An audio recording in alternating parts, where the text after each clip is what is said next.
AP రాజకీయాల్లో hot topic గా మారిన మద్యం కుంభకోణం రోజు రోజుకు కొత్త మలుపులు తీసుకుంటున్న ఈ కేసులో వైఎస్ జగన్ అరెస్ట్ అవుతారా? ఇప్పటికే అరెస్ట్ అయిన వారి పరిస్థితి ఏంటి? దర్యాప్తు బృందం సిట్ పై ఉన్న ఆరోపణలేంటి? సంచలనంగా మారిన ఈ కేసు ఎటువైపు వెళ్తోంది? మరిన్ని ఆసక్తికర విషయాలు తెలుసుకోవాలంటే ఈ వీడియో చివరి వరకు చూడండి.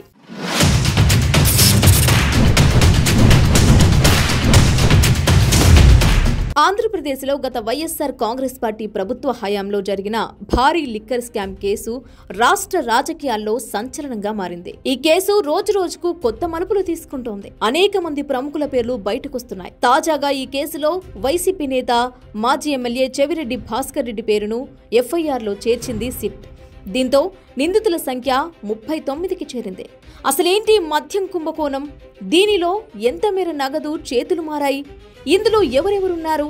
వారి పరిస్థితి ఏంటి అనే విషయాలు ఈ వీడియోలో తెలుసుకుందాం. వైఎస్ఆర్సీపీ హయాంలో Andhra Pradesh state beverages corporation limited లో జరిగిన అవకతవకలు, అవినీతి ఆరోపణలపై దర్యాప్తు చేయడానికి టీడీపీ నేతృత్వంలోని ఎన్డీఏ ప్రభుత్వం గత ఏడాది నవంబర్లో ఎస్ఐటీని ఏర్పాటు చేసింది. కొంతమంది వైఎస్ఆర్సీపీ నాయకులకు మద్యం తయారీదారులతో సంబంధాలున్నాయని, వారితో కలిసి అనేక స్థానిక బ్రాండ్లను ఆవిష్కరించారని, నగదు చెల్లింపులు నిర్వహించారని, అక్రమంగా డబ్బు సంపాదించారని టీడీపీ నాయకులు ఆరోపించారు. దీంతో కేసు నమోదు చేసి దర్యాప్తు చేపట్టిన సిట్ బృందం ఈ విధానం ద్వారా 3,200 కోట్ల రూపాయల వరకు కిక్ బ్యాక్లు సేకరించినట్లు తన నివేదికలో పేర్కొంది. ఈ కేసులో కీలక నిందితుడిగా గుర్తించిన కసిరెడ్డి రాజశేఖర్ రెడ్డి గతంలో మాజీ ముఖ్యమంత్రి వైఎస్ జగన్మోహన్ రెడ్డి ఐటీ సలహాదారుడిగా పనిచేశారు. రాజ్ కసిరెడ్డి బృందం Andhra Pradesh state beverages corporation limited నుంచి భారీ చెల్లింపులు స్వీకరించి షెల్ కంపెనీల ద్వారా ఈ నిధులను రియల్ ఎస్టేట్ వెంచర్లలో పెట్టుబడిగా మార్చినట్లు సిట్ గుర్తించింది. మే 8న ఎన్ఫోర్స్మెంట్ డైరెక్టరేట్ ఈ కేసులో మనీ లాండరింగ్ ఆరోపణలపై దర్యాప్తు ప్రారంభించింది. ఈడీ సిట్ నుంచి ఎఫ్ఐఆర్, ఛార్జిషీట్, బ్యాంకు ఖాతాల వివరాలను కోరింది. ఈ కేసులో 38 మందిని నిందితులుగా పేర్కొన్న ఈడీ లిక్కర్ స్కామ్ నిధులను బెంగళూరు రియల్ ఎస్టేట్ సెక్టార్లో పెట్టుబడిగా మార్చినట్లు గుర్తించింది. ఈ ఆస్తుల విలువ ప్రస్తుతం 3,000 కోట్ల రూపాయలకు పైగా ఉంటుందని అంచనా కూడా వేసింది. ఈ కేసులో రాజ్ కసిరెడ్డి కింగ్ పిన్ గా ఉన్నారు. అతనితో పాటు ధనంజయ రెడ్డి, కృష్ణమోహన్ రెడ్డి, భారతీ సిమెంట్స్ డైరెక్టర్ గోవిందప్ప బాలాజీ కీలక పాత్ర పోషించినట్లు సిట్ ఆరోపించింది. వీరు కిక్ బ్యాక్లను షెల్ కంపెనీల ద్వారా రియల్ ఎస్టేట్ లో పెట్టుబడిగా మార్చినట్లు ఆధారాలు కూడా సేకరించింది. అలాగే వైసీపీ నాయకులు విజయసాయి రెడ్డి, మిథున్ రెడ్డి, సజ్జల శ్రీధర్ రెడ్డి, వైసీపీ ఎంపీ అవినాష్ రెడ్డి, అతని తండ్రి భాస్కర్ రెడ్డి పేర్లు కూడా ఈ కేసులో వెలుగులోకి వచ్చాయి. అలాగే రోహిత్ రెడ్డి, సవిరెడ్డి, శ్రీలత, నితిన్ కృష్ణ, రూపక్ జాదు వంటి వ్యక్తులకు కూడా షెల్ కంపెనీలతో సంబంధం ఉన్నట్లు సిట్ దర్యాప్తు చేస్తోంది.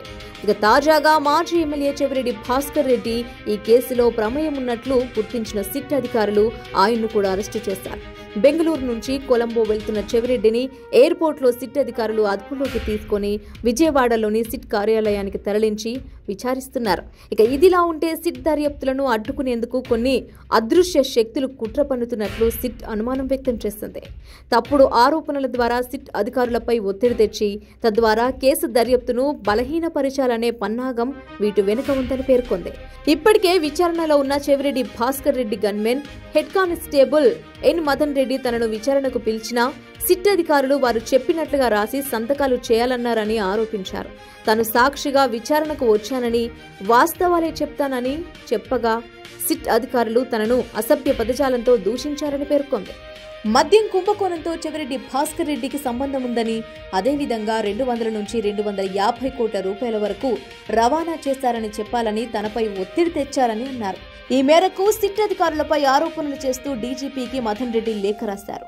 ఈ విషయంపై తీవ్రంగా స్పందించిన సిట్ బృందం మద్యం కుంభకోణంపై విచారణలో భాగంగా ఇప్పటి వరకు 200 మందికి పైగా నోటీసులు ఇచ్చి విచారించామని తెలిపింది. ఇప్పటి వరకు ఏ ఒక్కరూ సిట్పై ఆరోపణలేవీ చేయలేదని, కానీ మదన్ రెడ్డి కొత్త నాటకానికి తెరలేపారని చెప్తోంది. అతను చేసిన ఆరోపణలు పూర్తిగా అవాస్తవమైన వాటిపై సీనియర్ అధికారులతో విచారణ జరిపించాలని డీజీపీని కోరామని సిట్ వివరించింది. సిట్ ఒక ప్రొఫెషనల్ ఆర్గనైజేషన్ అని, ఇది ఎవరి బెదిరింపులకు లొంగదని సిట్ స్పష్టం చేస్తుంది. మద్యం కుంభకోణంతో దోషులు ఎంతవారైనా చివరకు మాజీ ముఖ్యమంత్రి వైఎస్ జగన్మోహన్ రెడ్డి ప్రమేయం ఉన్నా చట్టం ముందు నిలబెడతామని సిట్ ధీమా వ్యక్తం చేసింది. అయితే విచారణలో అనేక కొత్త విషయాలు వెలుగులోకి వస్తూ ఉండటం, కొత్త వ్యక్తులు తెరపైకి రావడంతో దర్యాప్తు ఇప్పట్లో ముగిసేలా కనిపించడం లేదు.